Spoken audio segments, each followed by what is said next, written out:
As contas do ex-presidente americano Donald Trump no Facebook e no Instagram vão continuar bloqueadas. Essa decisão é de um comitê independente de especialistas que determinou que o Facebook tem 6 meses para estudar o caso e decidir se as contas do ex-presidente americano podem ser reativadas. No caso de Trump, sua exclusão da rede ocorreu após o ex-presidente americano ser acusado de incentivar a invasão do Capitólio por extremistas em janeiro.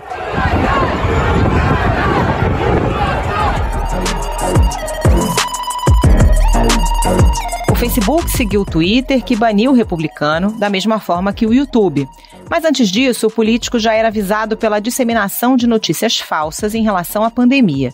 Em outubro, um estudo da Universidade Cornell, nos Estados Unidos, apontou Trump como campeão da desinformação na rede. Contra a Covid, ele chegou a recomendar até o uso de desinfetantes. Mas nesses casos, sua punição foi mais branda. Limitou-se a posts marcados como duvidosos. Mas será que dá para saber como as redes decidem os diferentes tipos de punição para quem usa sua estrutura de forma inapropriada? Por enquanto não posso dizer muito, mas vocês saberão. Quem quiser pensar que é falsa informação, fiquem à vontade. Nos próximos dias saberão de muitas coisas. Deus abençoe vocês. Paulo Maiorino, sabe quando ele diz "tá aqui", ele bota a foto do STF.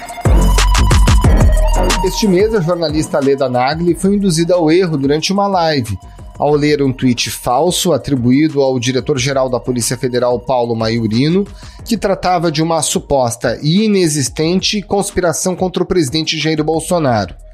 E assim como essa conta falsa, milhares de outras disseminam fake news ou discursos de ódio, nem sempre coibidas. O youtuber Felipe Neto publicou um desabafo na sua conta no Twitter no último dia 11, afirmando que a rede no Brasil não atua de forma adequada contra esse tipo de postagem, e prometeu levar o caso por meio de um dossiê com a identificação de propagadores de notícias falsas para a sede da empresa nos Estados Unidos. Mas será que há diferença nas regras das redes para os diferentes países? Como funciona o mundo da verificação de postagens falsas? As regras para políticos são as mesmas para outras pessoas com menor alcance? O que pode se esperar da atuação das redes e dos aplicativos de mensagem nas eleições do ano que vem?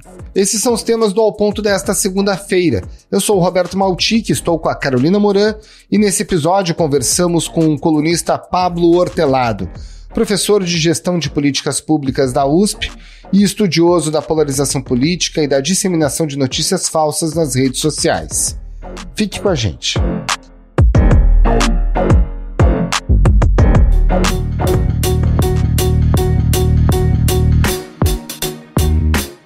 Pablo Hortelado. A gente viu algumas manifestações, como do youtuber Felipe Neto, pedindo uma ação mais incisiva do Twitter em relação a fake news na rede social. De modo geral, se a gente for avaliar de que forma as redes sociais hoje no Brasil estão protegendo os usuários de fake news, qual é a avaliação que você faz? Eu acho que varia um pouco dependendo da rede social, porque cada uma delas, o Facebook, o Twitter, o YouTube, tem uma política própria e implementa essa política de uma maneira diferente. Então o problema varia bastante. Por exemplo, notícias falsas no sentido de uma informação noticiosa que é inexata, ela é tratada pelo Facebook. Já o Twitter, ele tem uma política que vale só para Covid, para a pandemia da Covid e para questões que dizem respeito às eleições. YouTube tem outra. Então, cada plataforma vai ter uma determinada política. Nem todas tratam de notícias falsas da mesma maneira. Eu acho que o que hoje unifica essas políticas em geral é todas elas condenam o discurso de ódio, que é o discurso discriminatório, todas elas condenam incitação à violência e todas têm políticas para a Covid. Mas a maneira como elas implementam é muito variada, e cada uma delas tem os seus problemas particulares. E essa política varia de país para país, professor? Porque, por exemplo, no caso do Felipe Neto, ele disse que ia levar um dossiê com informações para o Twitter mundial, para o Twitter nos Estados Unidos, e reclamou da atuação do Twitter Brasil. Tem diferença de país para país? Não tem diferença na política, com algumas exceções, mas tem diferença na implementação. E esses dois são dois problemas diferentes. Vou dar um exemplo. Cada país tem a sua particularidade. Por exemplo, aqui no Brasil a gente tinha um problema relacionado à política de Covid, que havia esses discursos que negam o impacto da Covid e que promovem tratamentos não reconhecidos pelas autoridades sanitárias, que são muito particulares do Brasil, questões relacionadas a tratamento precoce, cloroquina. Bem, estou tomando aqui a terceira dose da hidroxicloroquina. E aí as políticas que são globais não preveem esse tratamento precoce, porque isso é um fenômeno muito localizado no Brasil. Então, por exemplo, o YouTube, que mudou a sua política, ele teve que mudar a política global, demorou um processo longo de mudança no mundo inteiro para atender o caso do Brasil. Durante todos esses meses em que o tratamento precoce foi controverso no Brasil, o YouTube não tratava porque a política global dele não reconhecia a especificidade brasileira. Esse é um problema, né, de uma política que normalmente é global e, às vezes, ela não está adaptada à realidade nacional. Existe o contrário, que é essa política global, mas a implementação dela é politicamente sensível. Um caso muito flagrante é como as plataformas trataram o presidente Trump, né, depois que ele fez as incitações à invasão do Congresso. Ele foi punido, ele foi desplataformizado de uma maneira muito dura. E aqui no Brasil, onde o presidente Bolsonaro talvez não tenha sido tratado com a mesma dureza, né? Um levantamento da agência Lupa mostrou dezenas de violações da política de Covid pelo Facebook que ficaram completamente impunes. Então o que a gente tem é essa outra coisa, né? A regra ela é global, mas a aplicação varia do contexto nacional. E aqui, aparentemente, houve um entendimento do Facebook de não ser muito duro na implementação dessas regras com o presidente da República.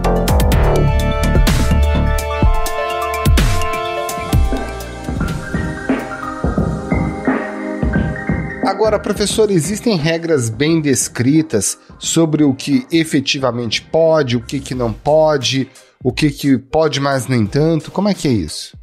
Olha, na verdade, as regras elas não são claras e a aplicação não é uniforme.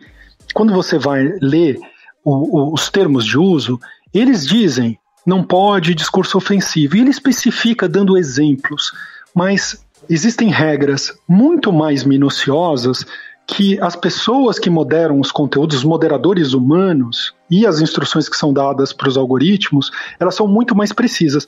Essa precisão, ela não é tornada pública, e as plataformas dizem que elas não tornam pública, porque se elas explicarem para as pessoas quais são essas regras no detalhe, as pessoas que burlam encontrariam frestas para fazer. Mas o resultado disso é que elas ganham a arbitrariedade de aplicar essas regras de diferentes maneiras, que como a implementação não é muito clara, elas podem aplicar em alguns casos de uma maneira mais forte e de outros de uma maneira menos forte.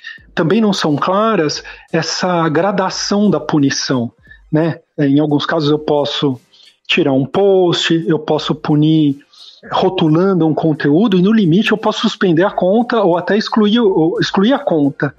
Essa gradação também não é pública. Então o que acontece? As plataformas elas têm muita flexibilidade e elas aplicam de maneira que não é uniforme. E sobretudo nos casos que envolvem política, porque elas temem retaliação política. Eu acho que isso explica em parte o tratamento que é dado ao presidente da República, que violou muitas regras e não foi punido, sobretudo no Facebook, que é onde esse problema de tratamento com o presidente eu acho que é mais flagrante. Pois é, eu ia perguntar para o senhor justamente isso, se as redes eram mais reticentes ou mais tolerantes na hora de punir perfis políticos, talvez por algum temor aí de ferir até alguma regra de liberdade de expressão. Isso acontece? Eu acho que não é exatamente pela liberdade de expressão. O meu entendimento é que isso se deve a medo de retaliação política.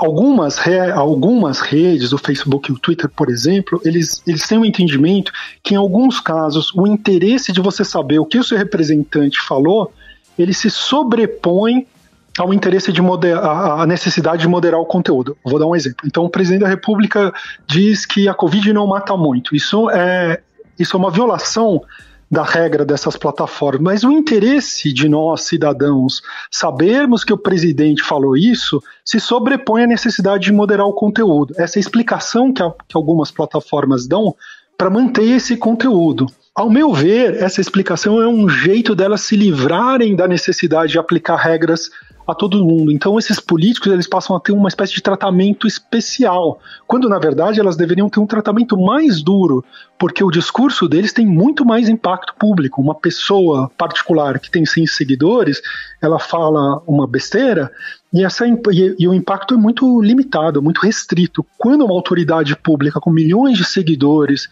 né, que detém um cargo público fala uma coisa dessa gravidade, o dano é enorme. No caso da Covid, isso gera comportamentos que fazem com que as pessoas se contaminem. Então, ao invés da lei ser mais rigorosa com elas, na verdade ela é menos rigorosa. No meu entender, a motivação por trás disso é medo de retaliação política. Quando você pune alguém que tem poder político, né, ela pode retaliar, criando barreiras à atuação da empresa, regulando a empresa, atrapalhando o modelo de negócios da empresa de diversas maneiras. E eu acho que é isso que está motivando esse medo de retaliação que atrapalha os negócios das empresas.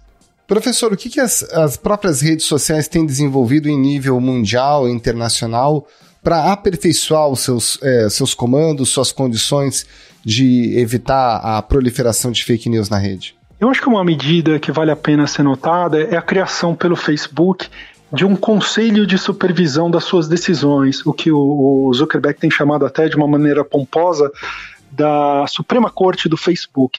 Sarah, Facebook is giving more details on the independent oversight board it's creating for content decisions. The board will have between 11 and 40 members working part-time. Facebook stressing the independence of these board members. É uma espécie de corte de apelação, na qual usuários que tiverem conteúdos que foram retirados ou a própria empresa podem apelar quando um determinado caso controverso possa ser, digamos, rediscutido, né? A decisão possa ser revertida e rediscutida. E ele sinaliza, inclusive, para a empresa criar novas políticas. Uma decisão que terminou caindo lá recentemente de grande repercussão foi a suspensão indefinida do presidente Donald Trump. Né, o presidente Trump, no começo do ano, ele fez algumas postagens no Facebook que a empresa entendeu que eram incitação à invasão no Congresso, incitação à violência, e por isso ele foi suspendido indefinidamente. Significa que a conta dele foi suspensa por um tempo indeterminado. Essa decisão foi mandada para esse conselho, e esse conselho devolveu para o Facebook, dizendo que o Facebook estava tentando terceirizar a responsabilidade dele, não é? Que o Facebook, que o presidente Trump deveria ser punido, que o fato de punir o presidente era adequado, porém o fato de se usar uma suspensão indefinida, que não estava prevista nas regras do Facebook, era completamente inadequada, era completamente fora das regras, e que jogar essa responsabilidade para o conselho era a empresa fugir das suas próprias responsabilidades, de ter regras claras e de sustentar suas decisões políticas quando elas são controversas, não é? Quando elas têm por objeto um presidente da República, no caso um presidente da República do país mais poderoso do mundo.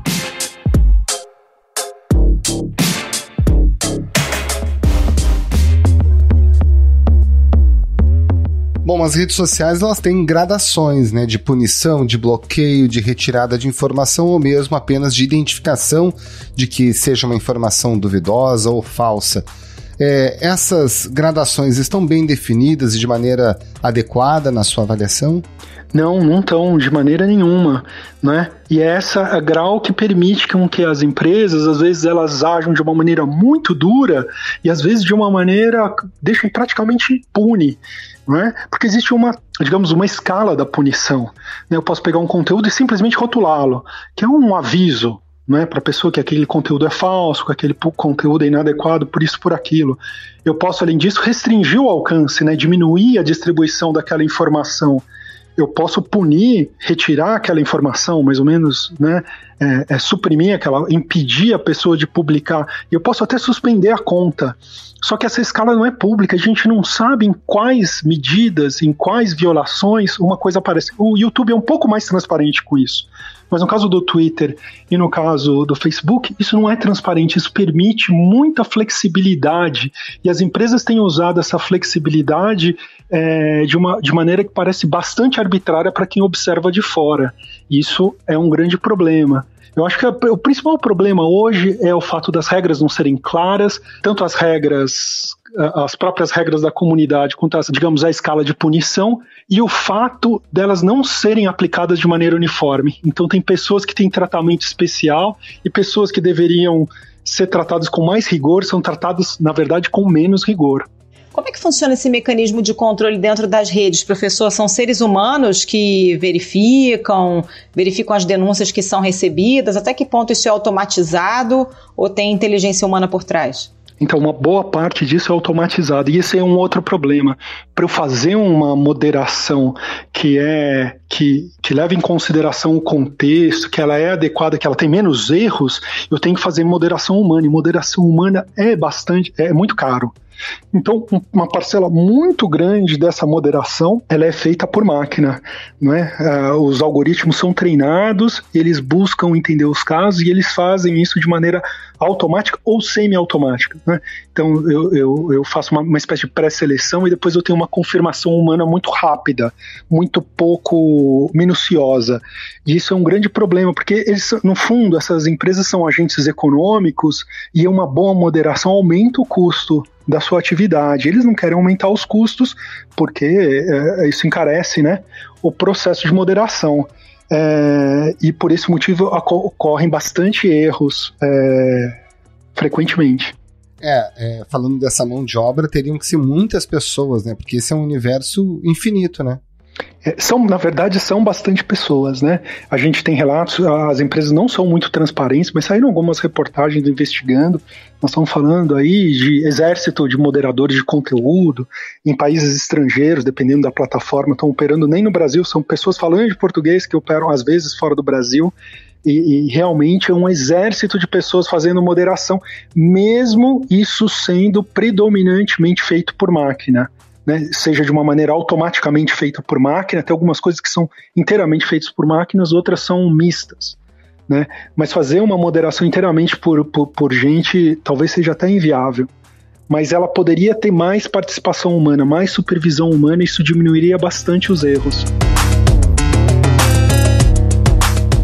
O povo que trabalha na confecção de notícia falsa não para, é impressionante. Poderia estar ganhando dinheiro, só que da maneira certa, com a criatividade na publicidade, por exemplo, e não fazendo notícia falsa, espalhando mentira para a população. Professor, essas redes sociais mais tradicionais e mais antigas são muito visadas e já têm há muito tempo se esforçado para tentar melhorar essa questão da gestão das notícias falsas, né? Ainda que tenha muito ainda para avançar. Mas a gente sabe que quem propaga fake news acaba utilizando canais diferentes e vão tentando escoar essas notícias de outras formas. Por exemplo, aqui no Brasil, o Telegram cresceu muito em relação ao WhatsApp nesses canais de distribuição. A gente hoje tem outras plataformas de vídeo, além do YouTube, como o Rumble e outras, né? A gente consegue controlar e mapear esses outros canais e essas outras redes? Não, a gente não consegue. E eu acho que hoje o nosso principal problema são os aplicativos de mensageria privada, né? Telegram e o WhatsApp, sobretudo, né? Porque esses outros são pequenos, eles são de nicho, mas o Telegram e o WhatsApp, sobretudo o WhatsApp, praticamente todo mundo que tem um smartphone tem o WhatsApp. E o WhatsApp ele tem algumas características, porque as mensagens viralizam ali muito rápido, existem canais de distribuição que estão muito bem ancorados, enraizados na sociedade brasileira. Você recebe essa desinformação e faz parte do desenho do WhatsApp que ele não tem a rastreabilidade de conteúdos virais. Então você vê um conteúdo ilícito que pode estar difamando uma pessoa, ela pode ser uma campanha de desinformação que afeta a saúde pública e vários outros ilícitos, e você não sabe de onde veio, e você não consegue descobrir, você não tem nenhum meio, nem a empresa tem meios de descobrir de onde veio. Então ali você tem, na própria arquitetura da plataforma, uma espécie de estímulo para campanhas sujas ocorrerem, né? Foi o que aconteceu na campanha de 2018, campanha eleitoral, que foi muito suja, e segue ocorrendo diariamente nessas campanhas desinformativas sobre a Covid. Agora, professor, desde a eleição de 18, a gente viu, por exemplo, o WhatsApp restringindo o compartilhamento de mensagens, dificultando que grupos, né, levassem para outros grupos em progressão geométrica essas mensagens. A gente consegue mensurar o quanto que isso já foi efetivo no combate às fake news? O WhatsApp tomou algumas medidas limitando a possibilidade de reencaminhamentos, independente do que você tá, né? Porque como o WhatsApp, o operador do sistema não sabe o que está sendo compartilhado. Esse é um dos problemas, né? Então o que ele fez foi tentar diminuir a viralidade dos compartilhamentos, tornando mais difícil que você compartilhe infinitas vezes um determinado conteúdo. Né? Mas como o WhatsApp são redes privadas, né? Sou eu com a minha família, eu com o meu grupo de amigos, eu com os colegas do trabalho, eu não sei, eu não tenho um instrumento público, nem mesmo o operador do sistema tem muitos dados para saber o que está sendo compartilhado. O WhatsApp soltou algumas informações dizendo que reduziu a viralidade, mas a gente não sabe se isso impactou da mesma maneira em conteúdos virais que são não danosos, por exemplo, memes, né, brincadeiras, piadas, coisas que não há nenhum problema neles viralizarem, dos conteúdos que são problemáticos, né, essas campanhas de difamação, racismo, campanhas contra a saúde pública, esses conteúdos mais danosos, a gente não sabe se eles foram mais ou menos afetados, né? Esse é um dos grandes problemas do WhatsApp, né? A gente tem muito, como elas são redes de comunicação privada, a gente não tem dados, a gente não sabe muito bem o que está acontecendo ali dentro. A gente tem indícios por meio de pesquisas em grupos públicos, a gente tem indícios por meio de pesquisas de opinião, mas são formas indiretas da gente saber o que está acontecendo por lá. Professor, a gente está a 1 ano e meio da eleição de 2022, né, mais ou menos. E aí queria saber do senhor dos dois lados, se as redes sociais já estão se preocupando com isso, se preparando de alguma forma, devem adotar medidas adicionais de segurança. E, por outro lado, esses grupos que a gente sabe que já atuam nas redes sociais lá desde a eleição de 2018 e até antes, também já tem um movimento mais intenso? Então, tá todo mundo preparado para 2022, para as próximas eleições. E eu acho que, falando de maneira realista, 2022 vai ser uma campanha tão suja, se não mais suja do que 2018, porque, na verdade, muito pouca coisa mudou, não é? A principal dificuldade é que essas estruturas de desinformação e de campanha suja que existem no WhatsApp, elas permanecem intocadas. E eu não vejo nenhum motivo para acreditar que em 2022 aconteça algo de melhor do que aconteceu em 2018. Talvez aconteça até pior. As plataformas públicas, né, o Facebook, o Twitter e o YouTube, eles vão aprendendo, olhando para o passado, né, e vão criando novas ferramentas, novas medidas para tentar coibir certos comportamentos. Mas também surgem novas formas de contornar. Então é um jogo de gato e rato, né? Que é muito difícil prever o que vai acontecer, porque às vezes as plataformas elas conseguem coibir o que aconteceu no passado, mas surgem formas muito criativas de burlar as regras no futuro. Então, nas públicas a gente só vai descobrir em 2022. E quando a gente fala da mensageria privada, do WhatsApp e do Telegram, aí eu acho que é uma aposta segura de que o jogo sujo vai predominar ali e que há muito pouca coisa a ser feita, porque faz parte da arquitetura dessas plataformas não prever mecanismos de controle. O quanto que a justiça é capaz de, por exemplo, pressionar com responsabilização objetiva as redes sociais no caso de descumprimento das suas próprias regras e da denúncia desse descumprimento? Como é que isso funciona? Então, eu acho que o que a gente deve pressionar as plataformas hoje, né? Estou falando para fora do período eleitoral, é que as plataformas tenham regras mais claras e cumpram essas regras de maneira uniforme. No período eleitoral, existe muito mais supervisão da justiça eleitoral e ela tenta coibir.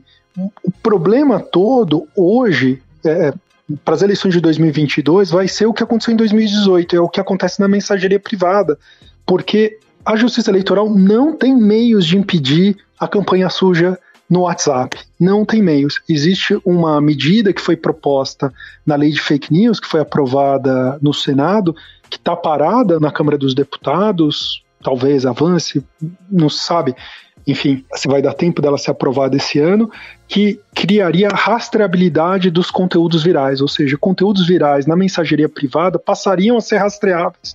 Daria, com autorização judicial e apenas para conteúdos virais, descobrir a origem deles, permitindo algum tipo de controle e punição.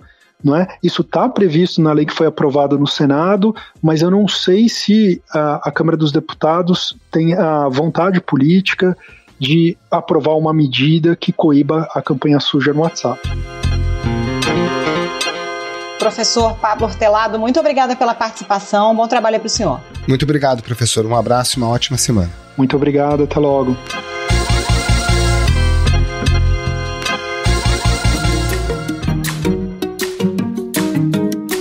Esse foi o Ponto de hoje, o podcast diário da redação do Globo. Nessa conversa a gente conta com a participação de toda a equipe do jornal, as mesmas pessoas que levam até você informação e análise de qualidade todos os dias. Quer saber mais? Assine o Globo. Acesse assineoglobo.com.br e confira todas as notícias e reportagens especiais. A produção foi do João Pedro Fragoso e a edição é do João Guilherme Lacerda. Tchau. Até mais.